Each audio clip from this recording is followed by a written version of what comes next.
Madeline Zoller. I'm a campaign consultant with Collective Campaigns. I love a media apparatus that's doing the good work. Look at the numbers, y'all. Progressive ideas win.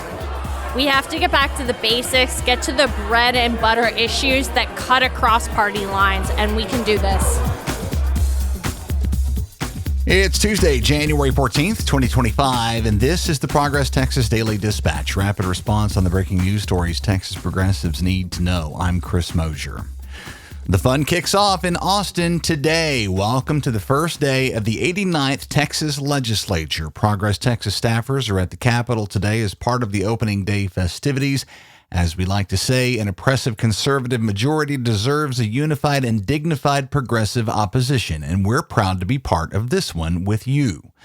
The long-simmering inter-party Republican struggle over who gets the gig of Speaker of the House comes to a head here, and while the battle lines appear to be pretty clearly drawn, there's definitely room for surprises. Former state rep and current CEO of the conservative-leaning Texas Hispanic Policy Foundation, Jason Villalba, writes in the Dallas Morning News that, quote, the conventional wisdom surrounding the current speaker's race is that the contest has boiled down to two contenders. Dustin Burrows, a staunch conservative and seasoned legislator from Lubbock, has marshaled the support of classic Republicans and the Chamber of Commerce set. The other candidate, David Cook of Mansfield, seems to have captured the imagination of the base and those members most beholden to the trinity of modern conservative politics, guns, God, and Trump, unquote. But that history provides examples of such certainties being upended, typically by Republicans seeking the backing of the Democratic minority in order to stave off full takeovers by their own hard-right fringe.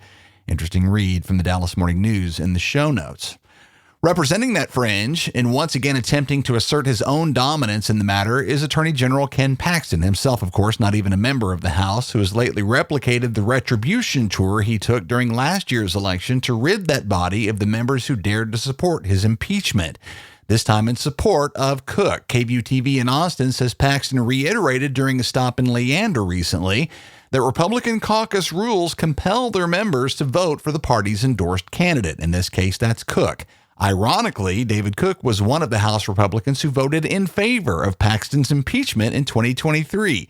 No clean lines here. Dustin Burrows of Lubbock and his GOP followers, meanwhile, maintain they've got the votes to get him over the finish line, many of them coming from Democrats.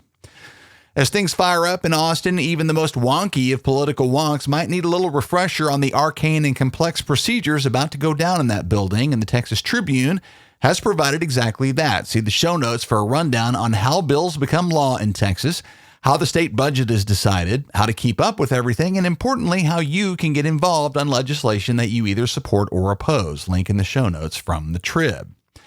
As Dallas Senator Nathan Johnson talked about in his visit with us as part of our recent Ledge Preview Pod series, the expansion of Medicaid in Texas has long been both a no-brainer and an unreachable dream for years due to obstinate GOP obstruction. Both Senator Johnson and reporter Kaylee Broussard at KERA in Dallas expect no change in that deadlock this time around. Texas is one of only 10 U.S. states that still haven't expanded Medicaid. A great many Republican-led states have expanded it to the great benefit of their citizens.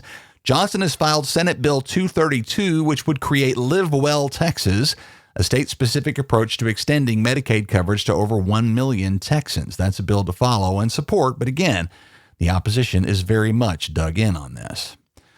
On the other hand, Republicans are more bullish than ever on their chances of getting private school vouchers done at long last in the 89th. But Faith Bugenhagen at the Houston Chronicle says Texas House Democratic Caucus Chair Gene Wu has doubts about whether recently elected state representatives will actually commit to that effort with the same degree of determination and unity that the Democrats have long exhibited in opposing the use of public tax dollars to pay for private school. Wu says, quote, on the opposition side, the consensus is crystal clear, no vouchers. On the yes side, which plan is it? There's a reason why they have not released a plan, because even among the yes to vouchers group, there is no consensus on what kind of voucher program is okay, unquote, noting that some Republicans have had the same negative reaction to Governor Greg Abbott's hard line on vouchers that Democrats have. The heavy hand may be backfiring. Look for the Republican voucher scam to once again be center stage of the drama this session. Environmental concerns are in the mix as well. Sarah Acosta at KSAT TV in San Antonio talked to Luke Metzger, Executive Director of Environment Texas, on three of their priority issues for the session. Those are, first, expanded investment in renewable energy with the push for legislation to streamline permitting processes for Texans to erect battery and solar power gear, particularly in vulnerable areas where power outages are common. Second, reducing plastic pollution in Texas that harms our wildlife and is ever more likely to end up on our dinner tables via seafood caught from Texas waterways. And third, similarly addressing toxic forever chemicals. Metzger says, quote, here in Texas, these chemicals often find their way into our wastewater, and then the wastewater treatment plants will take the solid parts of the wastewater, the biosolids, and sell that to farmers to use as fertilizer. And unfortunately, we're learning that those biosolids are often contaminated, unquote, and pose risks of causing a wide array of health problems for both livestock and for people. Expect gambling to come up during the session, too. Giovanni Alves at Lone Star Live writes that Lieutenant Governor Dan Patrick stands in the way of Texas joining most of the rest of the states in allowing and profiting from online sports betting. We're one of only 11 where it remains illegal. Patrick largely dismisses the issue for lack of interest from the public and lack of support in the Senate, but Republicans do also listen to billionaires, as we know. For example, Miriam Adelson, majority shareholder of Las Vegas Sands and majority owner of the Dallas Mavericks, having bought that stake in the Mavs from Mark Cuban, who says he sold to Adelson based on the prospect of the legalization of gambling in Texas. Adelson has been pushing for it since 2020. So we'll see if she manages to snag Dan Patrick's ear this session. Loads more, of course, to follow in both support and opposition, including continued attacks by Republicans on reproductive freedom, the greenwashing of dirty energy for crypto mining and data centers, and tons more. See our legislative preview from our advocacy department and our series of podcast interviews with Democratic lawmakers at ProgressTexas.org. Don't forget, you're an important part of all of this. Many opportunities to advocate and testify in person at the Capitol and by phone and online, too. If you can't get to Austin, get involved, be loud, and stay the course. Our funding here at Progress Texas is rarely sufficient for us to plan very far ahead, but the conservative disinformation machine that we oppose has no such obstacle. They've got funding coming from oil billionaires, tech billionaires, and religious right-wing activist groups and more.